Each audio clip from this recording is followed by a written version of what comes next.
There you guys go. Thank you all for accepting that recording. And I am going to go mute and turn it over to Bob. Bob?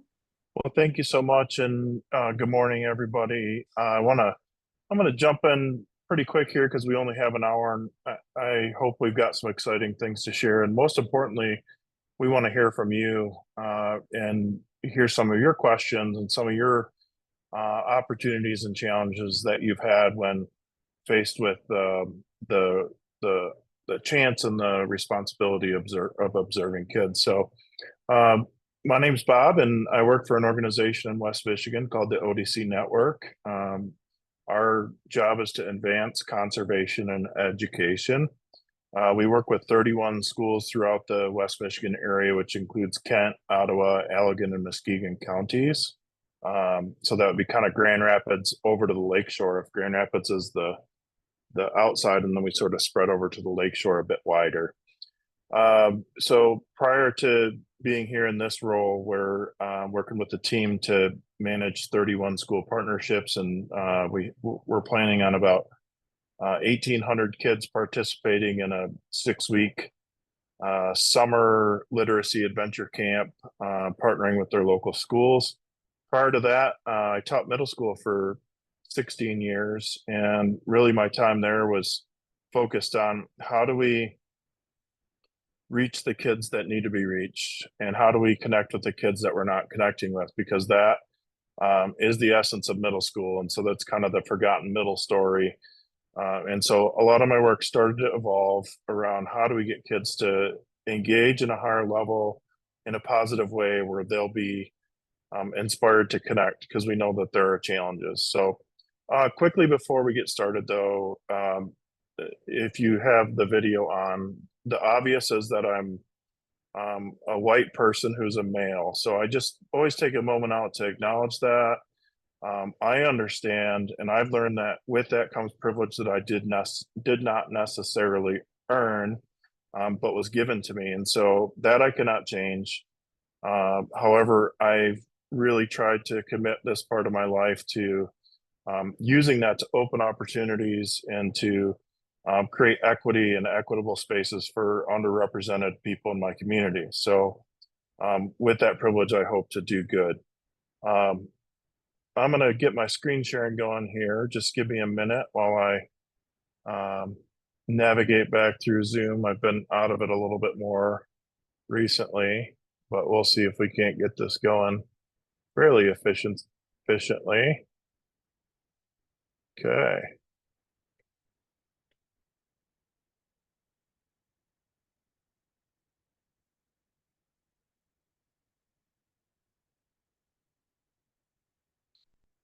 So just a quick land acknowledgement. I'm in Holland, Michigan, on the traditional, ancestral, and contemporary lands of the Anishinaabe people, including the Odawa, Ojibwe, and Potawatomi, and their neighbors, the Miami and Ho-Chunk nations.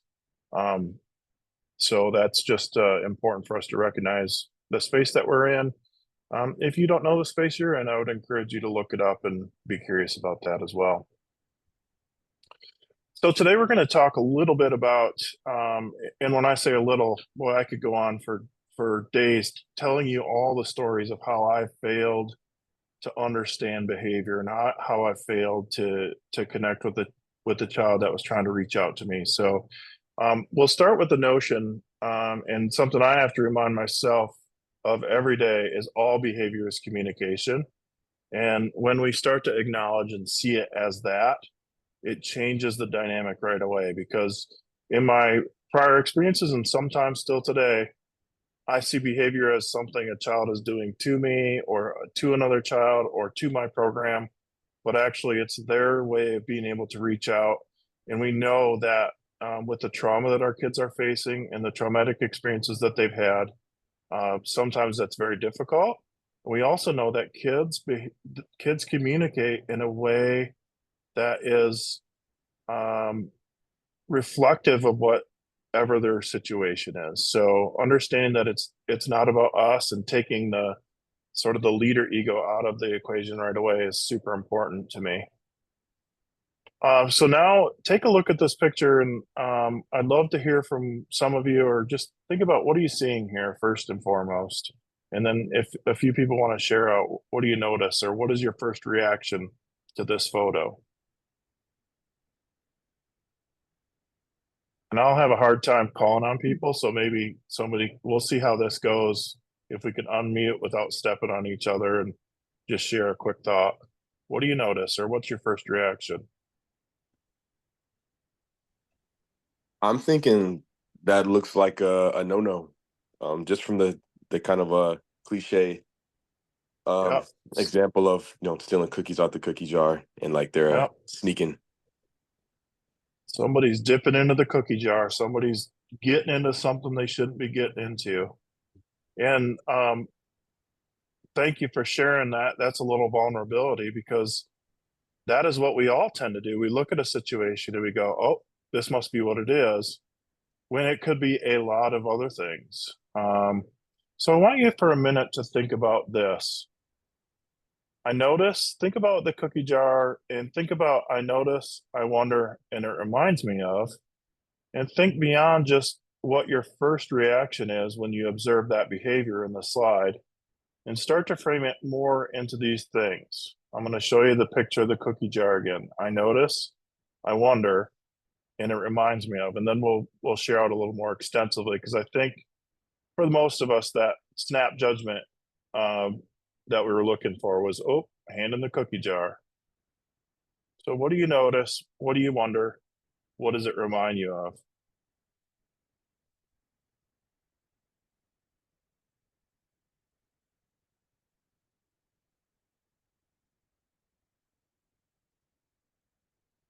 So to get us started, this reminds me of two things. One, we didn't have a lot of food at home when I was a kid, and so I would be just looking everywhere for something to eat, and I was always hungry.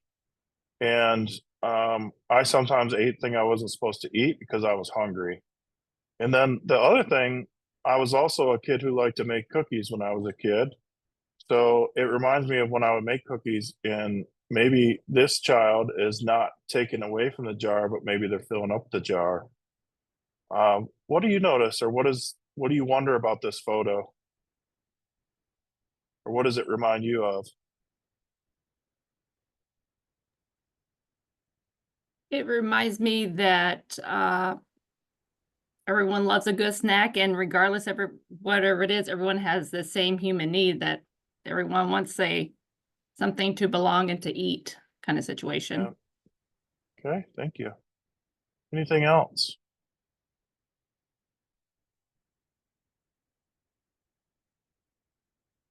Maybe like a reward. Yeah, maybe this is a reward. Maybe this person has permission to take this out, and sometimes in situations, this is always the mom and dad cliche, right? Mom said, "Go ahead, have a cookie," and dad's like, "What are you getting in them cookies for?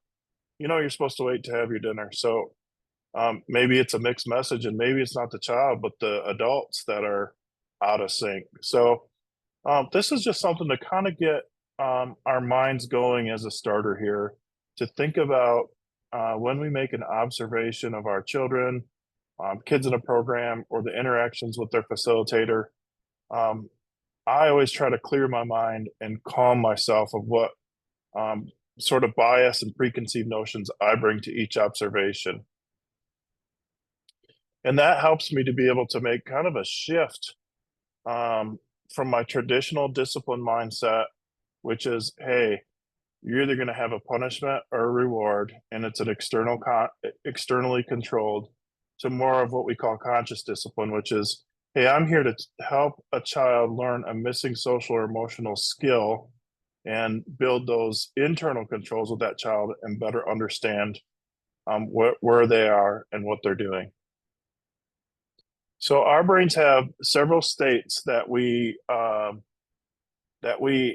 all function in. And so one of the things I want you to do is, as I'm going through these, think about yourself, but also think about that child that you're observing or that group that you're observing, because we vary these states throughout our work days and throughout our interactions, and we handle them sometimes differently than children, sometimes the same, but we need to be be understanding of our different states and being conscious of the ones we can be conscious of. So I'll dip into that just a little bit more. But the first state is that survival state where we perceive a threat.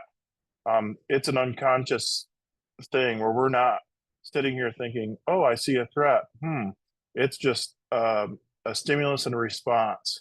So skills that are accessible during this time are you can fight, you can flight, or you can freeze. And we see kids entering into that. So this is where you'll see kids hitting, kicking, pushing, biting, meltdowns or tantrums where they'll scream and they'll bang their head.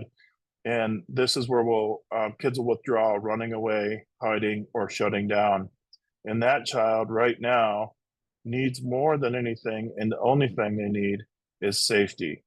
So when we get into that situation, it's very important to understand that we're observing something that's not conscious behavior. The child is not saying, I'm going to hit my teacher or my friend today. And that the biggest thing that we can observe for is how do we create and how do we get that child back into safety? Because that child is unconsciously in a self-defense, dog-eat-dog world. And we also know a little bit about running away. Over 80% of kids that have a tendency to run away have experienced significant trauma, and that unconscious running away is their trauma response of being able to flight from a situation, and that's what they've learned. So the survival state asks, am I safe? So with the wanting of safety, there's some noticing language that you can use, and I'm not gonna read all of this to you, but this is part of the slides you'll receive to say, okay, where do we go with this? During this time, you can use some noticing language. So it's kind of like a play-by-play announcer. Rather than trying to redirect that child, just let them know that you're noticing so that they see that they're being seen. And then during that time when I'm observing that lack of safety, I want to use assertive language.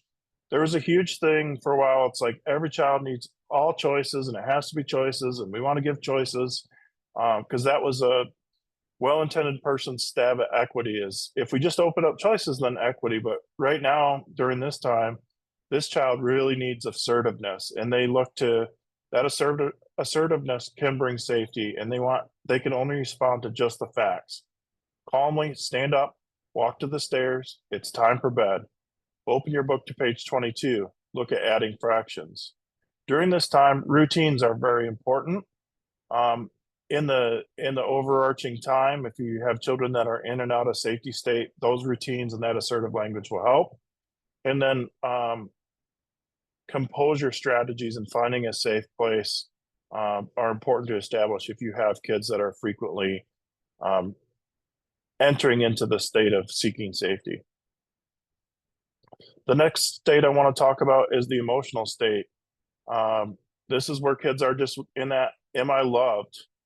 Do people care about me? So we see kids who their perception is, man, the world is just against me and it's not going my way. This is an unconscious state as well. They can only kind of go through like their playlist of go-to things that they've experienced. This is where the behavior will exhibit itself as you'll observe attention seeking, relationship resistance. So as much as they're seeking attention, they're resisting a relationship. They then may become clingy, perfectionist. This is where name calling, social exclusion.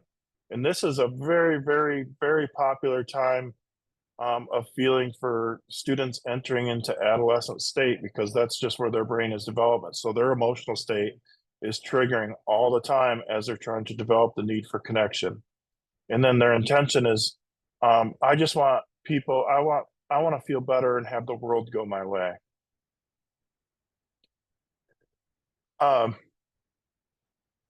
You'll see some of these skills come out where kids will do name calling and exclude. You can't play with us. We don't like you. Spreading rumors. This is where we start to see online behavior, social aggression come out, a lot of blaming behavior. He made me do this. But then you'll see also guilt, connection avoidance, and then emotionally needy kids that really have that need to have their emotional cup filled, which none of this is bad. Remember, this is all communication. So during the time of emotional brain state, rituals are the glue that hold us together. Um, and so there are many rituals that we can use that hold us together. And we want to give encouragement, empathy when we're observing this. You did it. You moved over so your friend could have space. Oh, you wanted to stay out and play longer? It's time to go in. That's frustrating. Breathe with me. We'll be back out before you know it. Jobs can be of help because they allow children to be of service and build self-esteem. We can lift kids up and create compassionate school climates. And this is a time where we can introduce some choices within some constraints. Notice it's time to clean up. It's not, do you want to clean up or I would like you to clean up. It's time to clean up. Are you going to pick up the red blocks or the green blocks? So it's still assertive, but it's allowing the child in that state to choose whether they're going to do the red or the green. Do you want to do your homework on at the table or on the floor? A wise teacher once told me, if it's not interrupting the experience for the children and it's not so annoying to you that you can't do your job, then that might not be the hill to die on. And so when I would go into his classroom, you'd see kids spread out all over, and he'd say, yes, this looks kind of chaotic and non-traditional, but all these kids are doing their work. And my job is to help them to do their work or their activity or participate.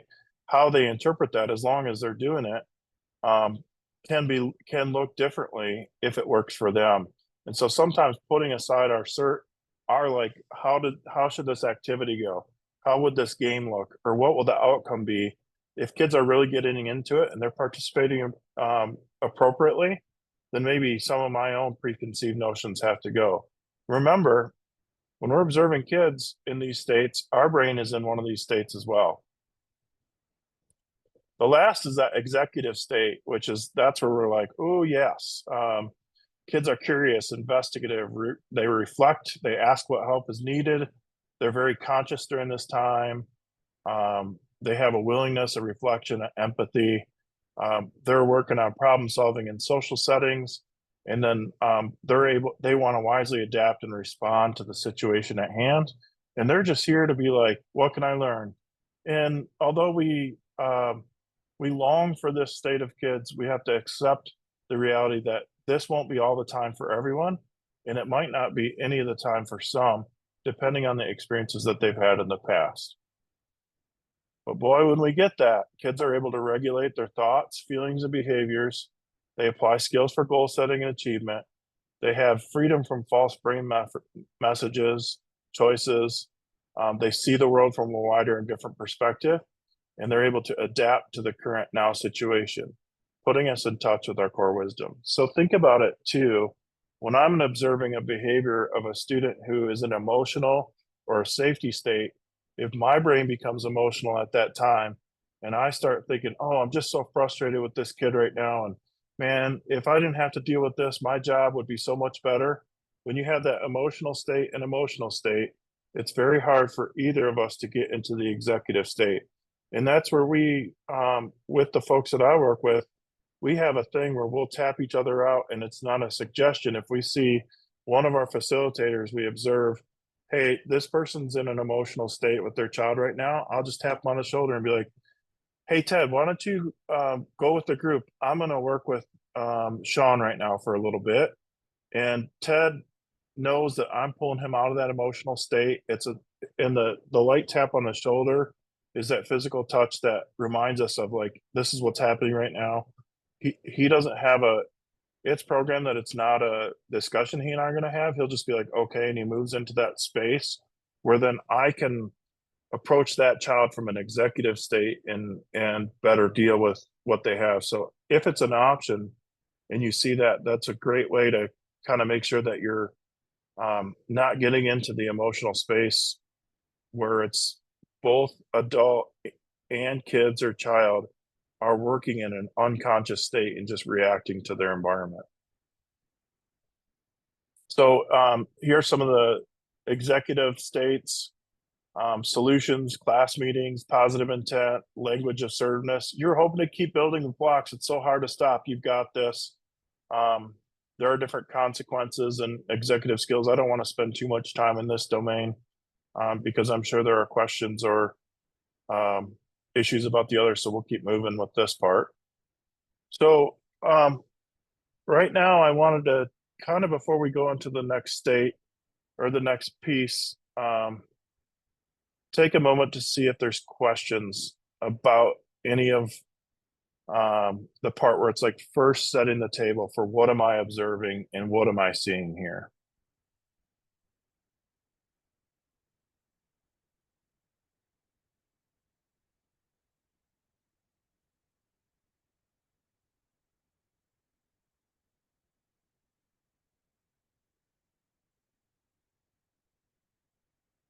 And you can dump those in the into the chat too if you don't want to speak up to the group. That's fine. I'll try to keep an eye on that.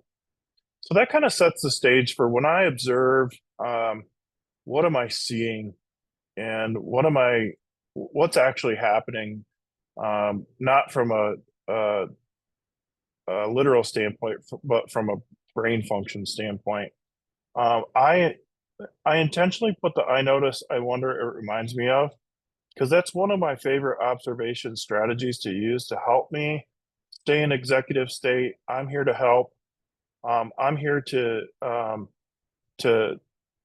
get information that can make this program, this activity, this child's experience, or this facilitator's experience better. So I often lead with those. There's a wonderful book called Lost at School, and it really talks about behavior and how to address things. And so when I notice and I wonder and I think of things that remind me of when I see a behavior, I see something, it helps me understand that what this child is experiencing or what I'm noticing or what this teacher is doing or experiencing is not something that I have never done myself. And it's all the things that we talked about so far, I myself am still working through. When I meet with a child after a difficult time of not having safety or being emotional, I often say, we're not here today to talk about how we're going to punish you. That's not what we're here for. We're here to find a solution to help you to feel safer in our program. And I'll even use sticky notes with the kids in that intervention and say, I've got some concerns. And this is a developmental thing for certain groups once they hit a stage of being able to deal with this. And I'm going to write my concerns down on this sticky note and I'm going to put them in the center of the table. And then I'll invite the child, say, what were some of your concerns during that time that I noticed? And I'll have that child write or I'll dictate those. And we put those concerns in the middle of the table. So it's less about me saying, well, I saw you hit a kid and now you're going to have to pay, and more like, well, I'm concerned that, you're using your physical body to express yourself in a way that's not safe. That's my concern. And that child will have a concern too. And if they don't have a concern, that's where the conversation goes on hold until they can share their concern in some way. Once we develop all of our concerns, then rather than saying, I'm going to dole out this punishment, you hit a kid in the after school program, we're going to use those concerns to develop a solution. And that solution is meant to address those concerns, both that child and our program's concerns. And then it's very important that once we develop that solution, we try it and understand that if that solution doesn't work, we're going to work on another solution. So that's a way, kind of stemming off the I notice, I wonder, it reminds me of when I'm recording that, to then bring that into a conversation. The next thing that I wanted to talk a little bit about is when kids are learning, and this goes for adults too, because we're all human beings. At the end of the day, we want to be able to be seen, we want to be noticed, we want to feel safe, and we want to be able to just have our part in the world. So we can use this framework that when people are in some sort of an executive state, what can help us maximize the participation and the behavior is understanding the 4 ways of knowing. So we can use this framework to meet people where they are, and then we can stretch them for growth. So in our first domain, this instrumental child is, I need to understand the rules. So we're using this game of soccer. I need to understand the rules to help me get it right and improve. And they're going to fixate on the rules of this game. And they're going to be like, they don't want to play the game until they ask 50 questions about the rules and how is it going to be fair and how are we going to do it? And what happens if we don't meet that need and we don't address that child where they are, then that's an opportunity where the behavior may derail. That child may go into an emotional state. They may choose not to play. They might have an emotional outburst where like this game's dumb and go from there. So these are kids that are concrete. They just want to get it right. And that's not a bad thing. They follow the rules. They're seeing things in black and white. And that's just where they are. And that's where, once again, we as adults or our facilitators need to understand, like, this kid isn't asking all these questions about these rules because they want to derail the game. This is where they are. So that's sort of domain number one. Domain number two is this person concerned about what are you going to think about me and what is everybody else going to think about me when I'm doing this activity. So I internalize other people's assessments of me as my own. I want everybody to think highly of me, and that's super important. So this way, knowing is more complex, and people are able to reflect, think, and make generalizations. But relationships and the expectations of others are of the utmost importance. These people will subordinate their own opinions to make sure everybody's happy. And this is where, when you're trying to get an activity or a game going, kids may hesitate to join if they think the way that it's going to be perceived will be socially degrading or unacceptable. This is where we lose a lot of kids in the art and music and singing space, at least in my experiences, where kids are like, "Ooh, if I take this risk and draw this picture and it doesn't look a certain way, what are people going to think of me? And are they going to think that I'm okay?" The same thing could be said about kids trying sports. I'm trying to get more equitable access to basketball in West Michigan right now. Frankly, in our community, basketball is being dominated by sort of the white girls that had the resources to start playing early. And they've already set up this, like, this is our team, and we're trying to break that down and give girls an opportunity to play. But we run into like that social thing of like, well, what if I'm trash? What if I'm not good? And so creating a space to honor that helps them get into the next stage. So a person who is self-authoring says, I hear your feedback, but I'm holding firm to my beliefs. And I want to show you, coach, teacher, facilitator, I got this. I know what I'm talking about. They're concerned with how the idea aligns to what their ideology or their brain is.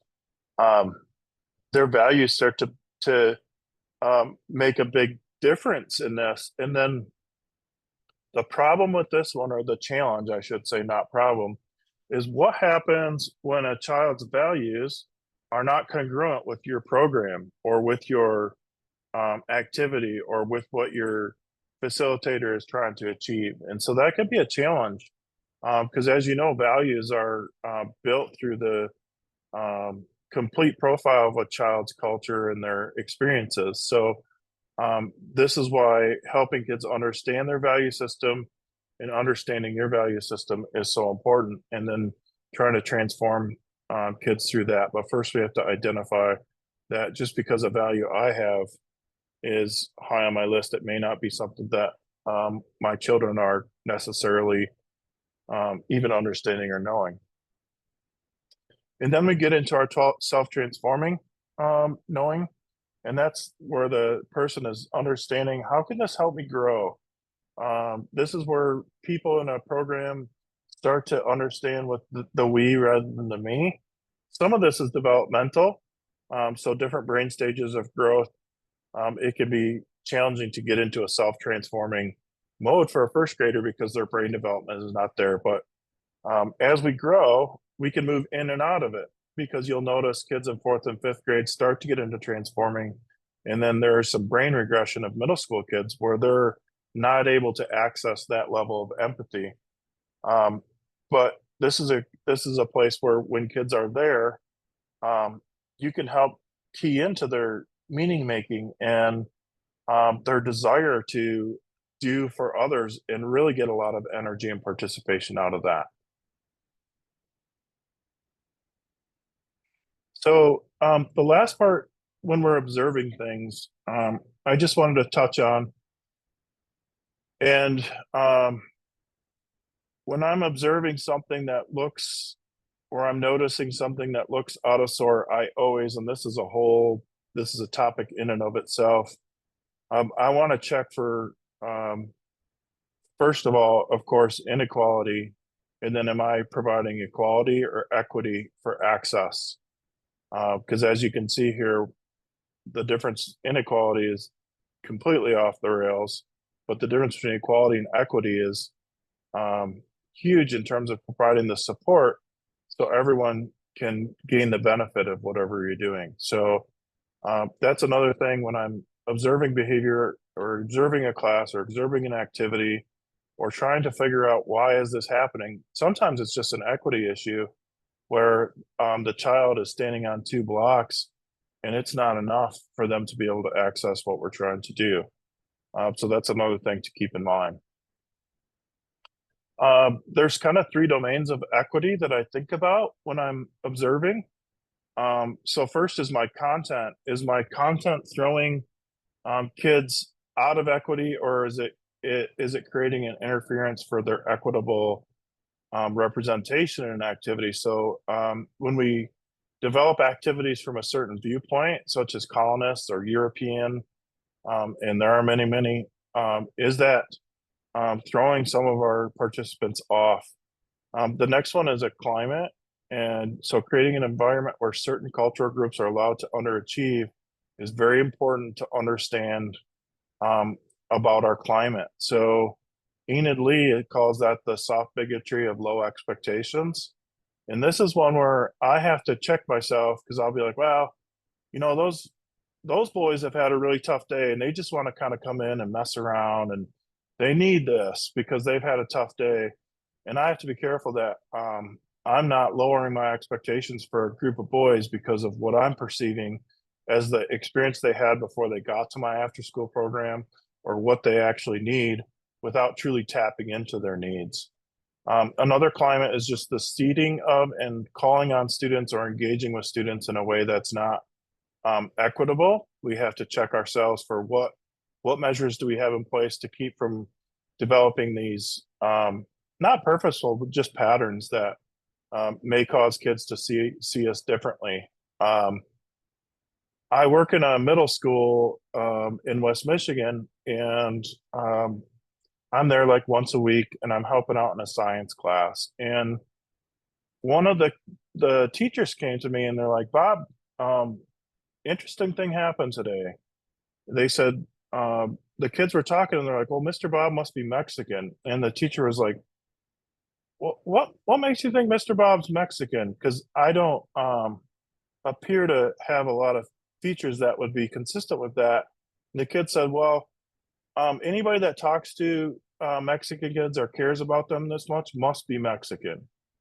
And so I just said to the teacher, like, "Well, that's interesting. That tells us a lot about what's going on in school here." Now, the teacher was a Latina female, so she totally was like, "Oh yeah, I see what's going on here," because those kids in that school who are part of that have not been engaged with by white males in a way that makes them feel like, oh, this is how it works.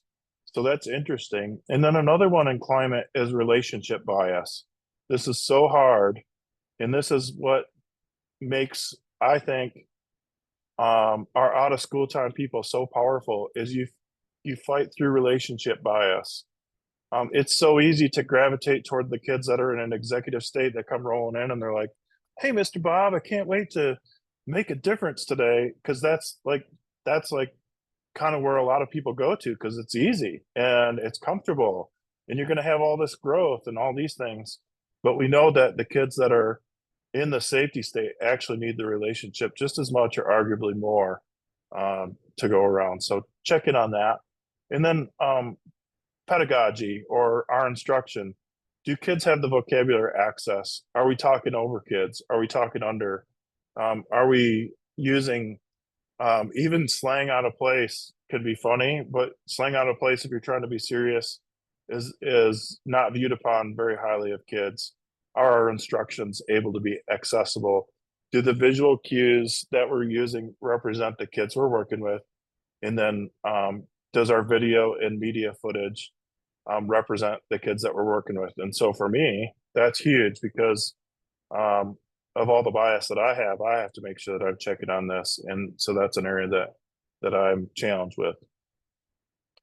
So that's kind of the download on what I am looking for when I come into an observation space and what I've sort of tried to emphasize. I would love to hear from some of you if you have questions or even you want to talk through like, hey, I noticed this. What do you think about that? And I could give you some feedback or at least tell you how it's worked for me in the past where we've been able to gain some ground if we're observing something. You could type it in the chat as well.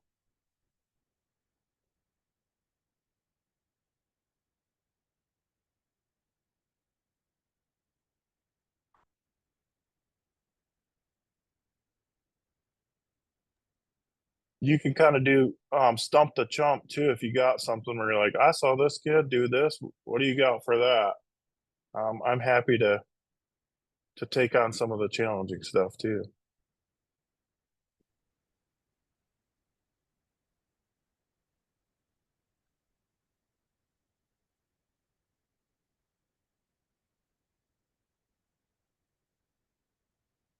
Bob, I'm not sure if you saw Leah's comment in the chat box that all these points are valid and really help gain insight into behaviors. Yeah, I think it's super important to just pull back a little bit and kind of unpeel the whole thing. Let's see what we got here. I run an after-school program with middle schoolers, and it can be challenging with behaviors considering I have kids from 2 different schools. So, yeah, that's that.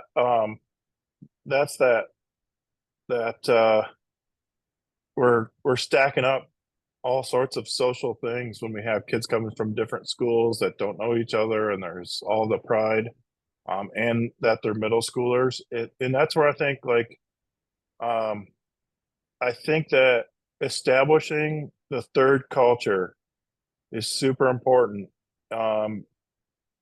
We use a program that the schools use, PBIS, and it's all about establishing what are the expectations, what are the culture of here, and what are the culture of us. Because every group that forms, regardless of where we come from, we have our own things, and that's why it's so important to establish those expectations.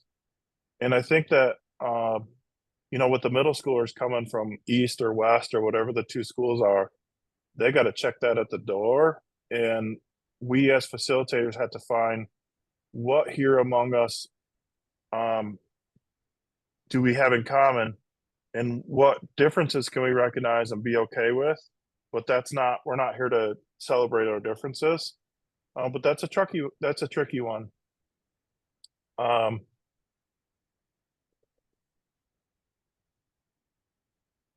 Yeah, so the schools that I work with in West Michigan, most of them are 60% or more of Latino population. And I think that it's deeply rooted, especially in West Michigan, because like 20 years ago, the modus operandi of most teachers was, well, these kids they're not getting this traditional white upbringing, so we're going to give it to them so they learn how to pull themselves up by their bootstraps. I call that the bootstraps theory. And what that's really done a lot of harm in our community, because there's still teachers that are like, well, they're just, and what you need to realize is no parent wakes up and says, I'm going to be a terrible parent today, and I can't wait to like get my child further from success than I am. Nobody wakes up like that, but everything that we've done to people to put them in a position is where we're at. And so I do think white males have created a huge issue in a lot of, well, it's all over the board, but it's not, it's certainly not, the Latino population has not had its negative impact from white males who, I get it. It's with sort of positive intent or whatever, but it's just really, it takes a lot of trust building. So I'm gonna move on to Kristen. We see a lot more students crying and often. Is this something that a lot of programs are seeing? So I guess yes, and I wonder, like sometimes, um, at least in my experience, crying was seen as a bad thing and you weren't allowed to do it. So we do have this like, oh, these kids are crying the whole time. So it really depends a little bit upon like, um, is the crying helping a child release something and then they're able to move on? We have all these like still trickle down effects from the COVID time when kids were isolated, parents were stressed to the max, just so many, and that's created emotional carry on for different types of kids. So that's a pretty complicated thing, but it's important to understand that that crying is an emotional state. Um, that child is not an executive function when they're having that moment, even if it's happening every day. So going back to some support to get them through that and honor the fact that like I see that you're really sad right now.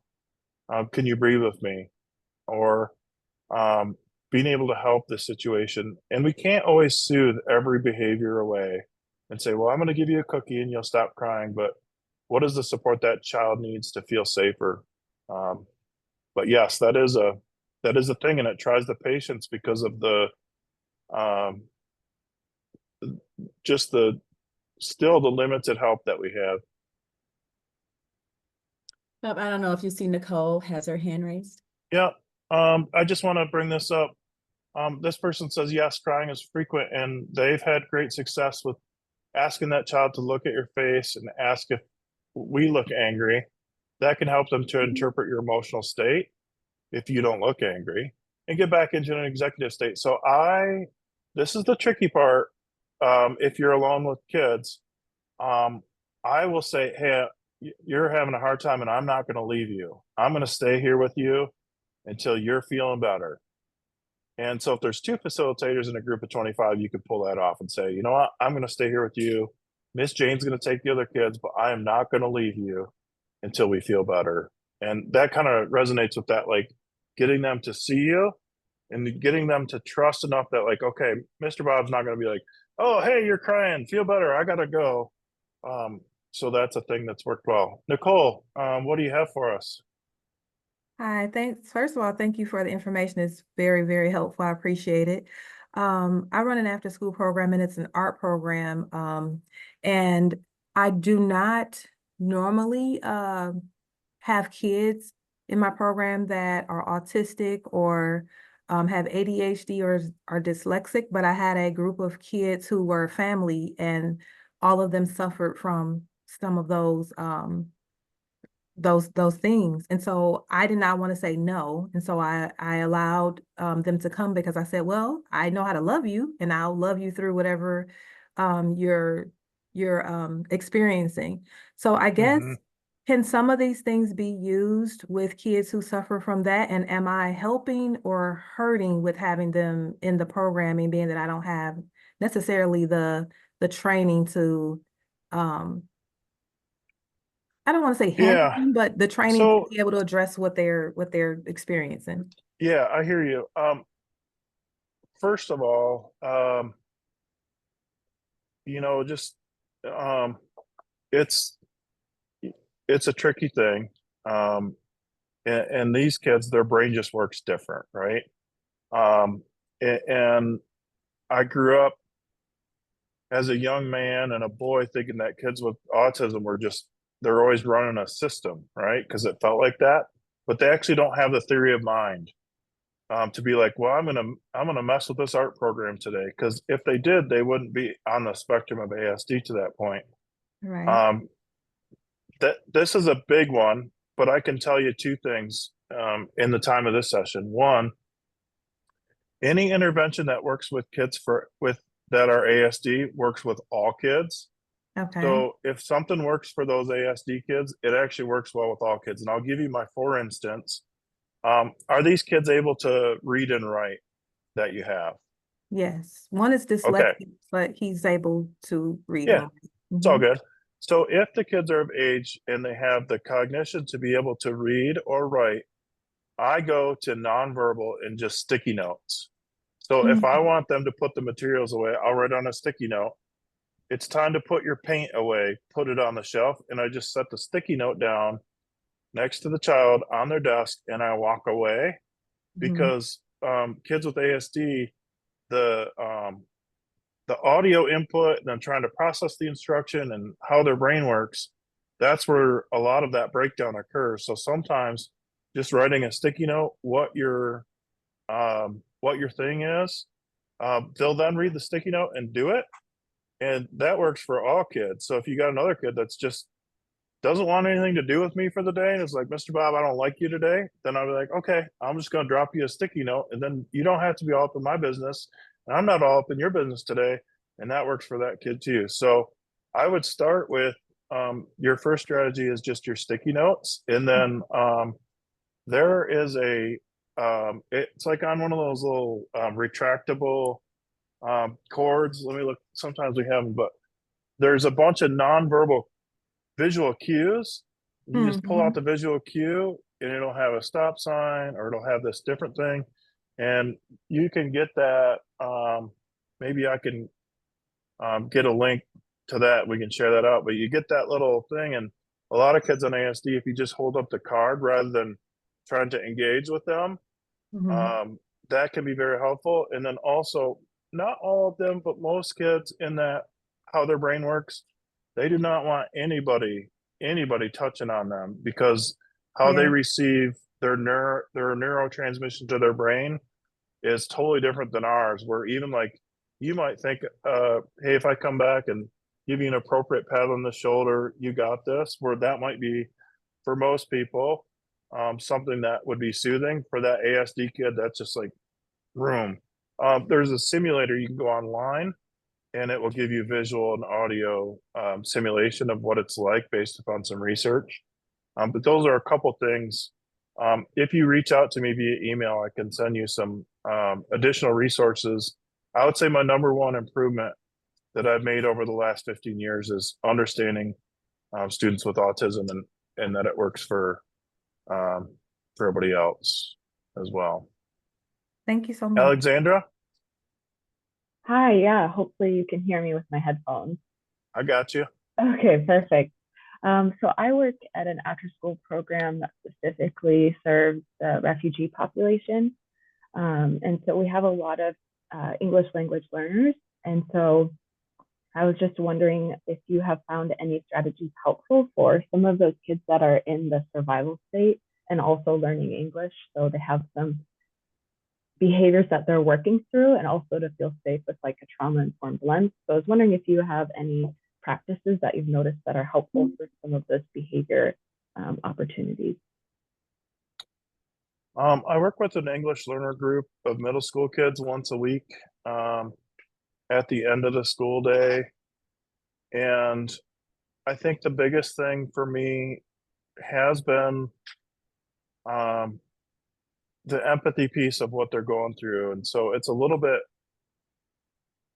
challenging, not, and I'm finding it not to be an equity issue because those kids have just gone through 8 hours of what I consider to be polite incarceration in a language other than their first language, which is school.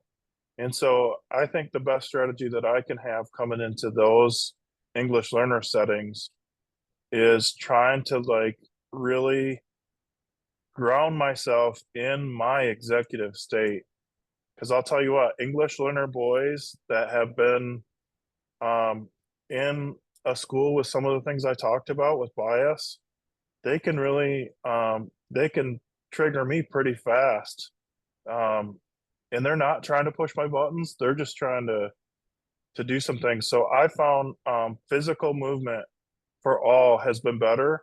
if I get those kids in and start trying to give them instructions about what we're going to do for the day, then right away, even if I have full translation, it's super challenging. So I put up 3 pictures when they walk in the room, and they don't even sit down. I put up 3 pictures of what we're doing for the day, and out we go. We take a hike, we get some movement, and then we go into it. And I have the picture then when we go outside or we go to our space, and I show the picture and say, today we're going to be launching our bottle rockets. And so it's a picture of the bottle rocket launch, and then get right into it. So I think the more visual and the more movement has helped me, but it's a space I'm still trying to figure out. So I also want to take this moment and say, I'm not coming to you as a person that has figured all this out. I'm coming to you as a person who's curious about trying to get better at this. And we say we learn to work together by working together, and we learn the work by doing the work. So in no way, shape, or form do I see myself as an expert. I'm just hosting a conversation and passing on some of what's been shared to me. Absolutely. Thank you so much. I appreciate that. They're good suggestions. Sometimes when we're old, students can think we have no idea what they're being faced with for challenges. I one time broke down all the things I knew this child was facing and just acknowledged it. I feel like, and the child said, I'm so happy you get that. I feel like no adult understands that. And you didn't even have cell phones when you were a kid. And this person's only 30. So a couple thoughts I have about that. I once traveled through a 6th grade day as a student. And so they hauled me into the school, and so I was doing some consulting, and they're like, we're going to give you day 1 of a new student in our school from the 6th grade perspective. And so I didn't have a key to the building. I didn't have any technology. I had to just show up. And I'm going to tell you, it was absolutely terrifying. They hand me a schedule. They give me a couple pencils and some random t-shirt. And they're like, welcome, take you to your locker, try to get it open. The middle number doesn't work. You have to add 1 to the number printed on the paper. And then you go through this schedule, and it just go and go and go. And there's different expectations in every room. And then you get into lunch, and all the good food's gone already. And there's nothing left to eat. And then somebody's yelling at me to quiet down. And then I had to experience that. And what teachers, I think, often fail to realize is all these kids don't have a planning time, right? So as a middle school teacher, I had like 50 minutes a day where I get to like get myself mentally and physically prepared for the next thing. Kids don't have that. They're on the grind from the minute they get in until the minute that they leave. So first and foremost, I think just being like, hey, I know this is a grind. If you're in an in-school thing, or if you're in an after-school program, design your thing to acknowledge the grind that they've been on, and find that way to get decompression and like name the understanding of like, hey, I see you. And that's where that empathy piece goes a long way. Super good insight. What else y'all got?